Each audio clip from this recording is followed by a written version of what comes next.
दौंड या ठिकाणी आलेलो आहे। भारतीय बौद्ध महासभेचे अध्यक्ष श्रीकांत साळवे यांच्याकडून नरेश डाळिंबे यांचा सन्मान केला जात आहे।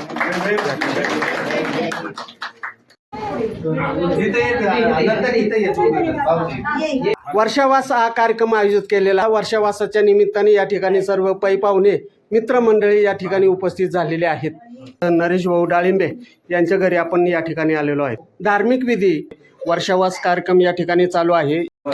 भारतीय बौद्ध महासभेचे अध्यक्ष श्रीकांत साळवे यांच्याकडून नरेश डाळिंबे यांचा सन्मान केला जात आहे। ठिकाणी नरेश भाऊ डाळिंबे जुने पॅन्थरचे नेते आहेत। डॉक्टर बाबासाहेब आंबेडकर यांच्या चळवळीचे खंदे समर्थक आहेत आणि भारतीय बौद्ध महासभेचे अध्यक्ष आहेत श्रीकांत साळवे। त्याचप्रमाणे भारतीय बौद्ध महासभाचे आमचे पिंटू भाऊ आहेत। जे माजी दौंड तालुका अध्यक्ष जगताप साहेब या ठिकाणी आहेत। ते महिला आघाडीचे अतिशय उत्कृष्ट काम करणे किंवा बौद्ध पद्धतीने तुम्ही आज संस्कार केलेले आहेत। या ठिकाणी जे कार्यक्रम केलेले आहेत त्या संदर्भात आपण यांच्याशी चर्चा करणार आहोत। आज तुम्ही नरेश डाळिंबे यांच्या घरी आलेला आहात आणि या ठिकाणी काय कार्यक्रमाचं आयोजन कशा प्रकारे करण्यात आलं? हा वर्षवासाचा काळ चालू आहे आणि वर्षवासाच्या काळामध्ये आदरणीय नरेश डाळिंबे यांच्या घरी हा वंदनेचा विशेष असा कार्यक्रम ठेवला होता की ज्याच्यामध्ये पूर्ण दौंड तालुक्याची पूर्ण कार्यकारिणी या ठिकाणी उपस्थित आहेत। उपासक उपासिका उपस्थित आहेत।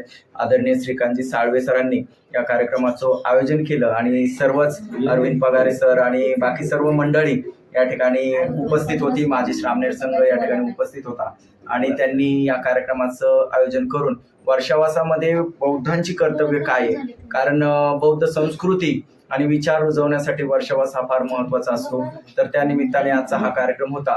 तर याच्यामध्ये आपण पाहतो की वर्षावासानिमित्त सुत्त पठण करण्यात आलं। काही गाथा या ठिकाणी ज्या रेग्युलरच्या गाथा आहेत त्या म्हणून आजच्या विषयावर इथं प्रबोधन करण्यात आलं। बुद्ध आणि त्यांचे विचार इथं प्रकट करण्यात आले आणि त्यानिमित्ताने सर्वांना मार्गदर्शन करण्यात आलं। आज बरीच पाहुणे मंडळी सुद्धा या ठिकाणी उपस्थित आहे आणि या म्हणजे आजचं एक उदाहरण असं देता येईल की आपण विचार करतो की कार्यक्रमासाठी फक्त विहार पाहिजे किंवा हॉल पाहिजे, परंतु आज या ठिकाणी एक आदर्श उदाहरण दिलं की आपण कोणत्याही जागेत आपल्या राहत्या घरी सुद्धा धम्माचे संस्कार रुजवू शकतो, धम्माचे संस्कार वाढवू शकतो आणि आपल्या नातेवाईक मित्र आपेष्टांद्वारे त्याच्यामध्ये सहभागी होऊ शकतो। तर आजचा हा कार्यक्रम अशा पद्धतीने वर्षावासाचा कार्यक्रम आज तुम्ही पार पाडलेला आहे। या ठिकाणी आमचे बरेचसे सहकारी आहेत।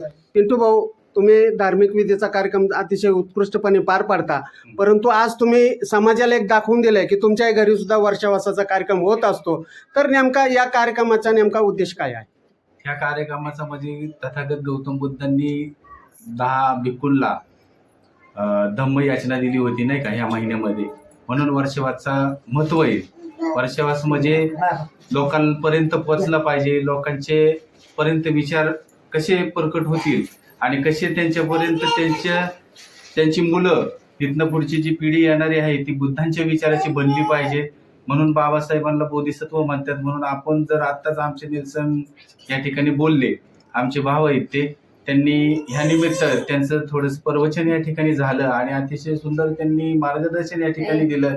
म्हणून आमच्या डाळिंबे परिवाराच्या एक मनामध्ये आलं की बाबा आम्ही वर्षवास सालवत प्रमाणे गेल्या वर्षी आमच्या बुरबेल गावामध्ये म्हणजे बुरबेलला बी आमचं घर आहे त्या ठिकाणी बी वर्षवास हा कार्यक्रम झाल्यानंतर बुरबेलला बी पुढचा कार्यक्रम वर्षवासचा होणार आहे। ती तारीख ठरवल्या जाईल आणि त्याच्यानंतर भारतीय बौद्ध महासभेचे कार्यकर्ते बुरबेलमध्ये सुद्धा येणार आहेत।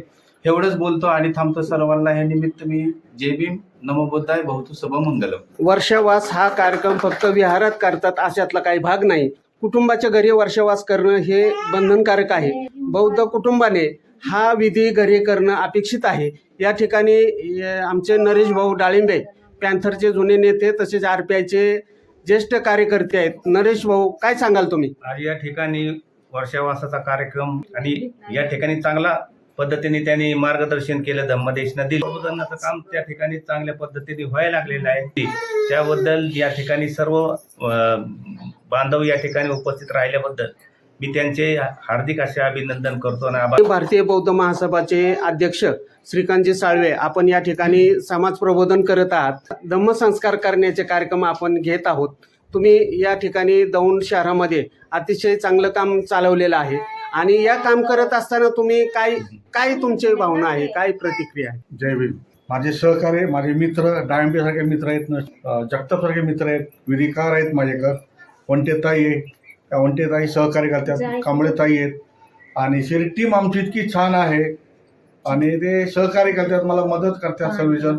ह्यांचे मी आभार मानतो. प्रत्येक वर्षवासला प्रत्येक कार्यक्रमाला उपस्थित दाखवतात आणि याच्यात सहकार्य करतात. याचे मी सर्वांचे मी जय भीम आणि आभार मानतो.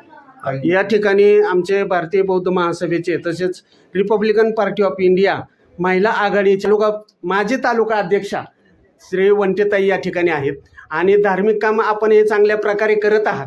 नरेश डाळिंबे यांच्या घरी वर्षावासाचा कार्यक्रम झालेला आहे आणि प्रत्येक दौंड शहरामध्ये असेल किंवा ग्रामीण भागामध्ये असेल वर्षावासाचा कार्यक्रम बौद्ध पद्धतीने केला जातो आणि बौद्ध संस्कृती ही घरामध्ये रुजवणं ही काळाची गरज आहे. आज या ठिकाणी तुम्ही उपस्थित झालात, काय सांगा? जय भीम. प्रथम आज हा वर्षावासाचा कार्यक्रम डाळिंबे सरांच्या घरी झाला आणि तसंच त्यांच्या नातीचं सावीची प्रथम वाढदिवसही झाला. तर हे म्हणजे त्यांच्याकडनं एक खूप छान उपक्रम राबवण्यात आला की वर्षावासाची जे धम्मवंदन आहे, धम्माचे सुत्त आहे, हे त्या मुलीच्या अगदी 1 वर्षाची आहे ती आणि तिच्या वाढदिवसाच्या निमित्ताने त्यांनी हे धम्माचं कार्य सुरुवात केलं. म्हणजे त्या बालमनावर आत्तापासूनच धम्माचे संस्कार रुजतील. तर असंच प्रत्येक घरामध्ये म्हणजे आता आपला समाज हा जागृत होत आहे, धम्माच्या मार्गावर चालत आहे आणि धम्म हा प्रत्येक घरामध्ये अगदी त्या 1 वर्षाच्या वयापासून तो रुजवला गेला पाहिजे. आणि हे आपण इथं पाहिलं आहे की घरात त्यांनी बाळाचं 1 वर्षाचा पहिला वाढदिवस आणि तसंच वर्षावास. आमचे साळवे साहेब आहेत, त्यांचे मी धन्यवाद मानते की त्यांनी खूप सुंदर पद्धतीने सर्वांना हाताशी धरून सर्वांच्या सहकार्याने जे आता ते कार्यक्रम घेत आहेत, म्हणजे ते जसे पण भारतीय बौद्ध महासभेचे अध्यक्ष झाले तसे अनेक कार्यक्रम त्यांनी घेतलेले आहेत.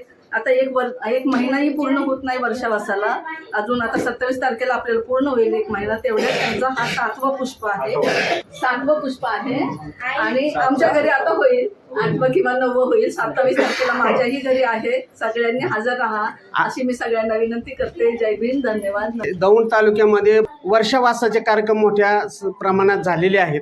त्याचप्रमाणे भीमनगर या ठिकाणी विहारामध्ये सुद्धा वर्षावासाचा कार्यक्रम करण्यात आलेला आहे आणि आज आपण डाळिंबे यांच्या घरी आहोत. सर्व पै पाहुणे मित्रमंडळी यांनी डाळिंबे यांच्या घरी येऊन वर्षावासाच्या कार्यक्रमाला उपस्थिती दर्शवली.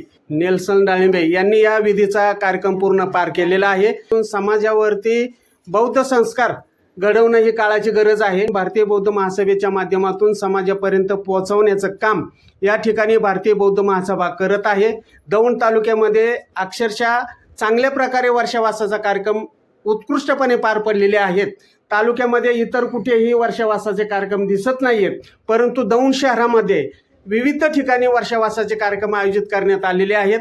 याचप्रमाणे पुढील वर्षामध्ये सुद्धा असेच वर्षावासाचे कार्यक्रम प्रत्येक घरामध्ये किंवा प्रत्येक शहराच्या आजूबाजूच्या ग्रामीण भागामध्ये सुद्धा होणं ही काळाची गरज आहे. भारतीय बौद्ध महासभा पुढील काळात हे काम करेल का, काय सांगाल? तर 100% करेल. खूप सहकार्य भारतीय बुद्ध महासभा संघटना एकजुटीने, एक जीवानी आणि परमनंटपणे काम करतात. त्याचे मी खूप आभार आणि मान ही करतो. या ठिकाणी भारतीय बौद्ध महासभेचे अध्यक्ष यांनी सांगितले पुढील काळात सुद्धा या वर्षावासाचे कार्यक्रम विविध ठिकाणी केले जातील आणि समाजामध्ये भारतीय बौद्ध महासभेच्या वतीने बौद्ध संस्कार घडवण्याचे कार्यक्रम या ठिकाणी होणार आहेत. तुम्ही या ठिकाणी डाळिंबे यांच्या घरी आलेला आहात, कसं वाटलं तुम्हाला हा कार्यक्रम? खूप छान वाटतं. मग तुम्ही पुढल्या वेळेस तुमच्या घरी करणार का? हो, त्याच्या आधी मी केलेले आहेत 2-3 वेळेस. समाजामध्ये जे जे कार्यक्रम असे होत आहेत, आपल्याकडे फारसे कार्यक्रम असे होत नाहीत, परंतु आज भारतीय बौद्ध महासभेच्या माध्यमातून तुम्ही महिलांनी पुढाकार घेणं काळाची गरज आहे. घरामध्ये संस्कृती राबवायची असेल तर महिलांचा हा प्रथम सहभाग असला पाहिजे आणि महिला जर पुढे गेल्या, बाबासाहेबांनी सुद्धा ते सांगितलं, महिला ही घरातली कर्तृत्ववान स्त्री असते आणि तिने जर पाऊल पुढे टाकलं तर ते कुटुंब सक्षम झाल्याशिवाय कधीही राहणार नाही.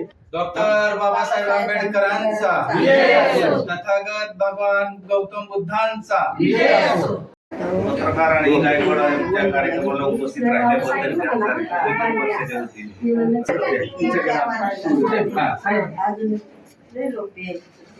त्यांचा फुल दिसू द्या. जय भीम. आता जेवण करून जा.